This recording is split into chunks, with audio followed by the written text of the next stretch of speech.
you're gonna go ahead and you're gonna insert, I like to insert in between the eyes. I just find it's the easiest for tying off. And what I'm gonna do is go ahead and I'm actually gonna go in this one because right now we're just feeding the strands in to make sure the eyes are even. So for this particular pattern, this is the row that I'm going to be putting my eyes on. It's going to be across 2 rows, and we're going to be about 4 stitches apart. So 1, 2, 3, and 4.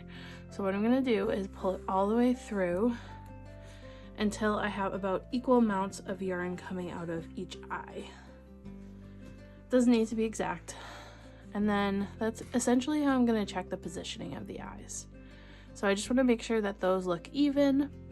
Sometimes you may have to adjust up or down on one side or the other in order to make sure that they're straight across.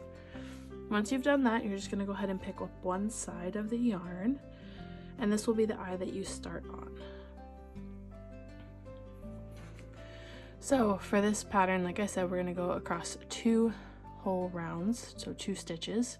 So I'm going to go down 2 into this stitch right here, and I'm going to come back out that top stitch like that. And you're gonna want to make sure you pull fairly snug. You don't want there to be like a lot of room under here, because if there is too much room over time, that's gonna move, especially as it's played with by little kids. And then I'm gonna go ahead and just keep repeating that and building up the eye. And sometimes your strings, your like tail will wrap around your arms and your limbs, so just watch that. I'm gonna kind of use my thumb here to guide it so that it goes to that side of the eye. So you can see it's kind of starting to make that like curve shape. So now I'm gonna do the same thing on the other side. Hold it, and then when it gets down, I'm just gonna use my thumb and make sure that it stays to that side of the eye. Now I'm just gonna keep going in this same repetitive motion until I build up the eye to the size and shape that I want. Now this will obviously depend on the pattern. It'll depend on the size of the eye, the size of the head, what style eye you want to do. Sometimes it's personal preference. Some people like more oval shaped eyes. I like mine a little bit rounder, so I'm really gonna work to build this up. And the other thing you can do too is once you get like your main shape down, you're gonna want to pull the edges, make sure they get tucked under. You're gonna pull them a little bit harder, and that's gonna kind of compress the eye. Don't be afraid to use your fingers too to kind of help shape it.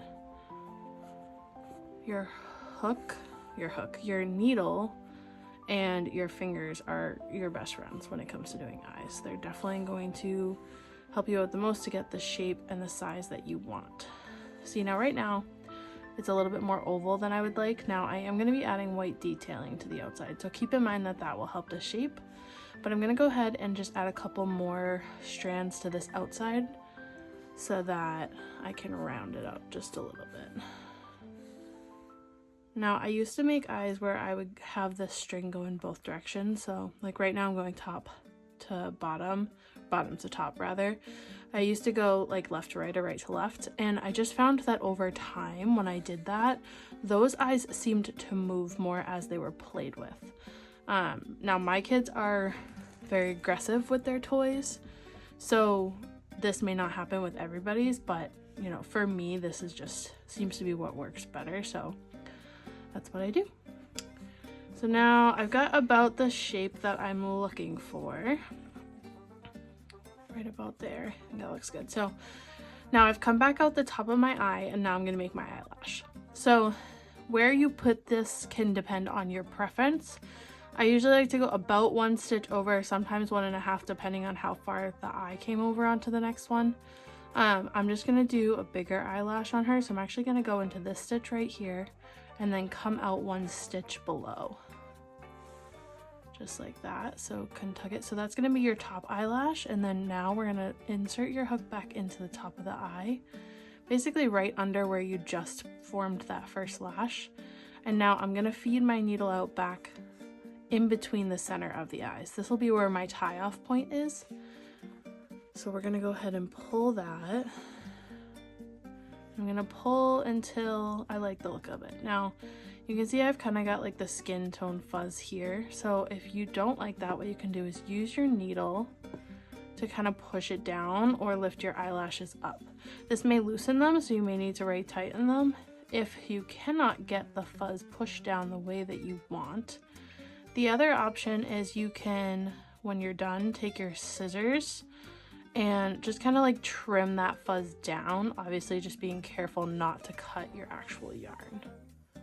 So just like that. Now I'm gonna go ahead and repeat the other side and then we'll come back. So I've gone ahead and I've done my other eye. Keep in mind, your eyes are never gonna look exactly the same, or at least mine don't. They're much more likely to be sisters, cousins, anything like that. And that's natural. I mean, our eyes don't look exactly the same, so don't beat yourself up if they're not perfect. They're not supposed to be. So at this point, I've run both of my tails out that center stitch, and I'm just gonna go ahead and double knot this, and this is what's gonna secure the eyes and stop them from coming unraveled. So I am gonna pull snug to the face, but you don't want to pull too hard, because before you get it knotted, if you pull too hard, you will be pulling on the stitches you just created, and it can affect the shape of the eye. So I'm just going to trim those. I like to leave about like an inch after my double or triple knot, and that's what I'm going to pull into the head in order to secure it, and that'll kind of just hide there. So, all right, so we're back and we're going to do the white. So I'm going to actually insert, I like to go in a different stitch than when I came out with the black. So I'm just gonna go like one stitch down and go in, and I'm just gonna come out one of the eyes. I like to come out at the very bottom center of that left eye. I don't know why I always start on the left, but I do. You don't have to do that. You can start on either side. And then I'm gonna carry this. So this is personal preference again. Sometimes I go halfway, sometimes I go all the way, just depending on what kind of like a look I'm looking for. But in this case, I am gonna go pretty much all the way. And I like to go ahead and go all the way over to the other eye. Now, depending on how big your piece is, this might be more difficult. So you don't have to, you can do one whole eye and then switch to the other one. This is just my preference. So you can see it looks like that. Now I'm going to do that same thing on the other side, so I'm going to go in the top, but instead of going across, what I'm going to do is come out at the top of the eye. I like to come out like about 2 to 3 strands in from the inner side of the eye. And I'm just going to do that same process. So I'm going to pull it tight, and I'm going to use my fingernail here and kind of make sure that that white goes underneath that last black strand.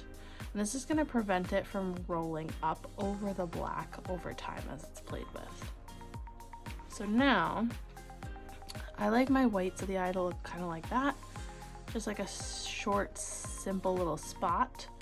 So I'm going to go over 2 to 3 strands and slightly down from that initial exit point right here.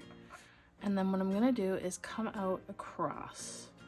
Now, if you find it too challenging to do both eyes at once, like this, you can totally come out in the center and then go back in and come out the other side. That's completely fine. So I'm gonna go ahead and pull through. And I don't wanna pull too tight here. So I'm gonna kind of leave it like that. And I can use my finger to kind of push it up or down if I need to change it, but that looks good. So now I'm gonna go back. So I've come out this top part, and again, I'm gonna go over a couple strands and slightly down. And now this time I'm gonna come back out where that original tail was so that we can tie them together to secure it. So I'm gonna go ahead and pull again. I can use my finger to kind of push it up or down, make sure it's tight enough. I think those look pretty even. I'm gonna go ahead and take my needle off, and then I'm just gonna knot them. Same double, triple knot process as you did with the black, and then tucking it into the head. Go ahead and trim it, and then we'll just go ahead and tuck that in. You can either use a crochet hook to pull it through. That's typically what I do, but I just don't have one next to me right now. So we're just gonna shove her in there. Just like that.